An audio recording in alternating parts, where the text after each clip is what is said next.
Atenção! Começa agora uma teleaula de matemática do ensino fundamental. Você vai assistir a teleaula de número 72. Bons estudos!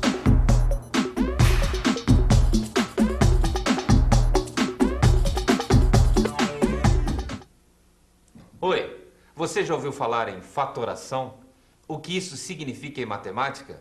Então, se você deseja saber mais sobre esse assunto, fique com a gente, porque fatoração é justamente o tema desta teleaula.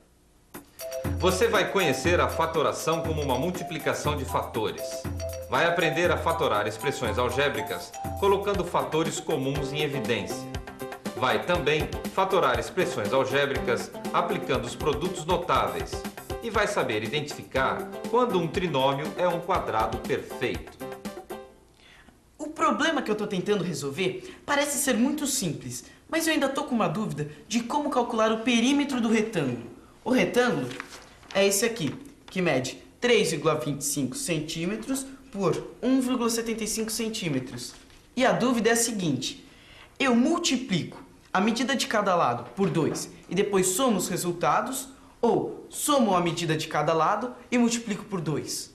Qual será o jeito certo?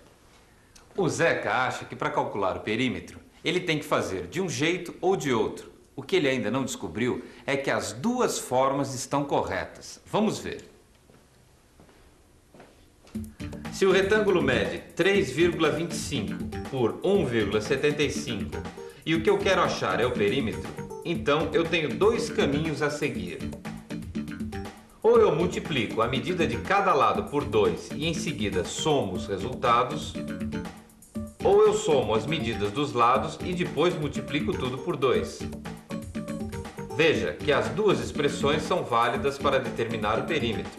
Logo, as duas expressões são iguais, sendo que a segunda expressão é a forma fatorada da primeira. Expressão fatorada? Você já ouviu falar nisso? Eu ainda não. Joaquim, que história é essa de expressão fatorada? E você, já descobriu o que é fatorar um número?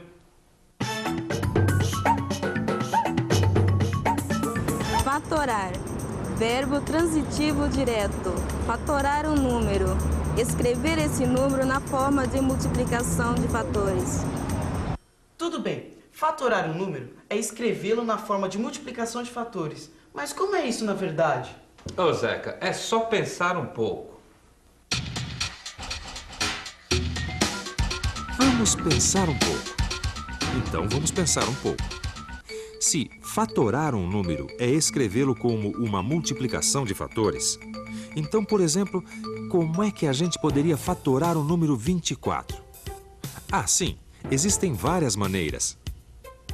24 é o mesmo que 12 vezes 2, ou 6 vezes 4, ou 8 vezes 3, ou ainda 2 vezes 3 vezes 4.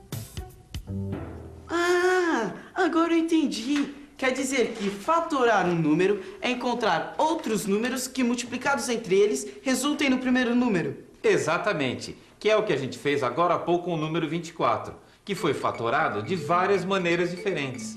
Para mim tá clara a fatoração de um número, mas e a fatoração de uma expressão algébrica? Como é que se faz? É a mesma coisa. Se fatorar um número é escrevê-lo como uma multiplicação de números, fatorar uma expressão algébrica é escrevê-la como uma multiplicação de expressões algébricas.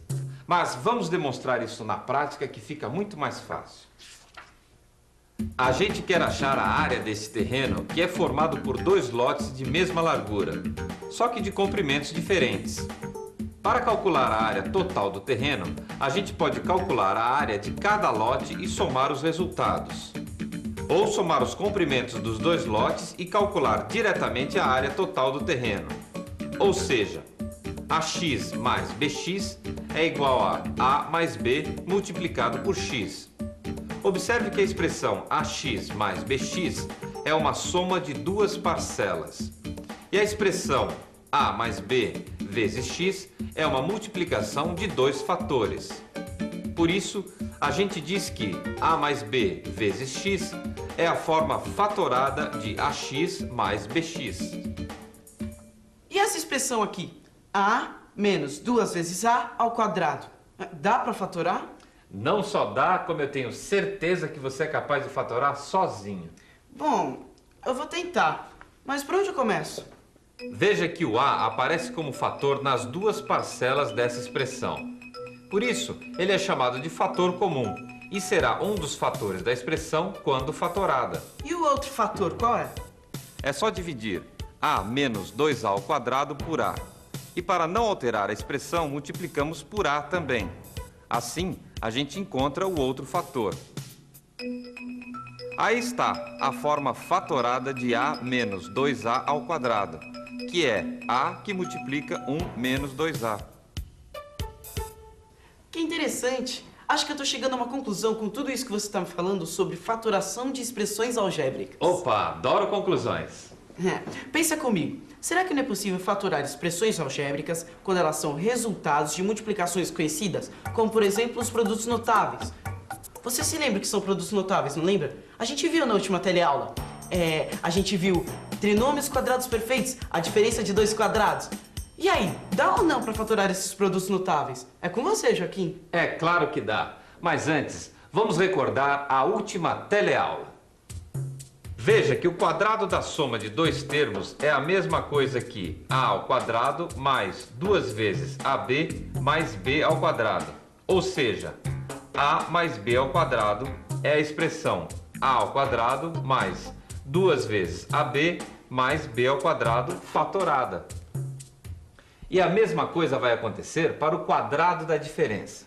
Esses dois trinômios são muito parecidos. A única diferença entre eles é um sinal. E a gente escreve os dois juntos ao mesmo tempo, o de mais e o de menos. Quer ver como isso fica? Dá uma olhada. E a gente lê assim: o quadrado do primeiro termo mais ou menos 2 vezes o primeiro termo pelo segundo mais o quadrado do segundo termo é igual ao quadrado do primeiro termo mais ou menos o segundo termo. Isso é uma maneira prática de escrever ao mesmo tempo as duas expressões. Tudo bem, Joaquim. Já me lembrei muito bem dos produtos notáveis, mas eu queria tentar fatorar um trinômio. Então vamos nessa. Anota aí esse trinômio. 4 vezes x ao quadrado mais 12xy mais 9 vezes y ao quadrado. Bom, eu sei que um trinômio quadrado perfeito é igual ao quadrado do primeiro mais 2 vezes o primeiro pelo segundo mais o quadrado do segundo.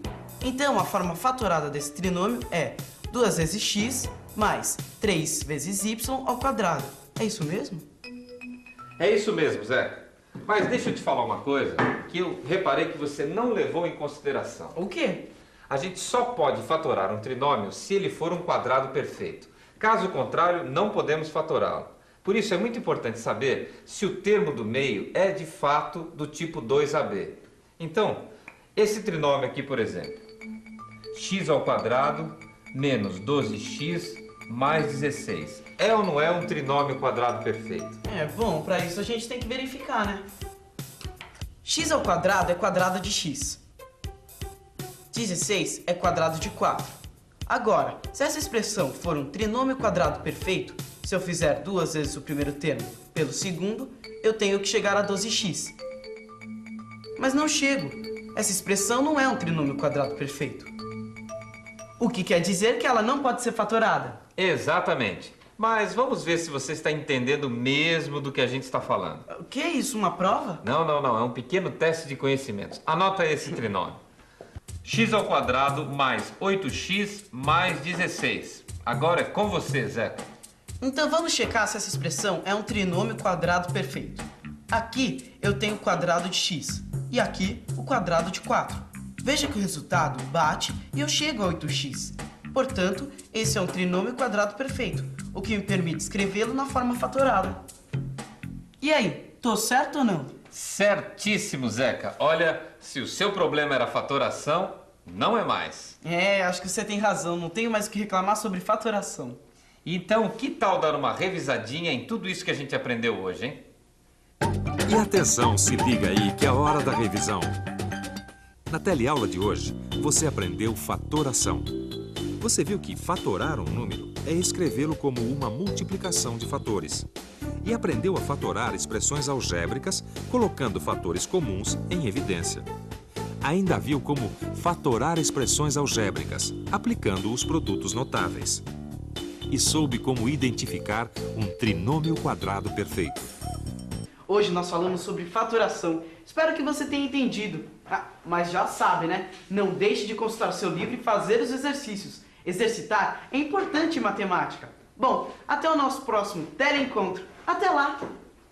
Olá! Antes de acabar esta teleaula, nós queríamos falar sobre um assunto que afeta a todos nós: a água. Quase nunca nós pensamos como a água que consumimos chega até a nossa casa, ou mesmo o que acontece com ela quando sai das nossas casas. Mas a verdade é que ela percorre um longo caminho até chegar às nossas torneiras.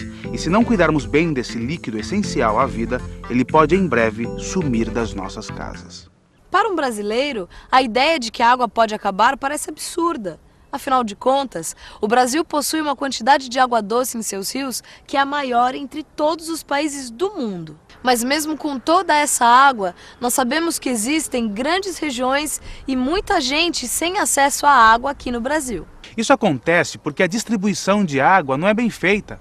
Isso faz com que grande parte da água tratada e pronta para o consumo seja perdida ou desviada. Outra coisa que dificulta o acesso à água é o problema com o esgoto doméstico, que não é coletado corretamente na maior parte das grandes cidades brasileiras. Ou seja, a grande maioria do esgoto doméstico produzido vai direto para os mares, rios e represas. Isso quer dizer que estamos poluindo com esgoto doméstico não tratado as fontes da água que bebemos. Como consequência, o tratamento para se obter água potável fica cada vez mais difícil. É fundamental que todos cobrem maior eficiência na distribuição de água e mais ações de saneamento básico por parte dos governos. Economizar água não é apenas uma maneira de gastar menos dinheiro, mas é a forma de ajudar a diminuir os problemas decorrentes da escassez de água. A água é um problema de todos nós. Vamos fazer a nossa parte?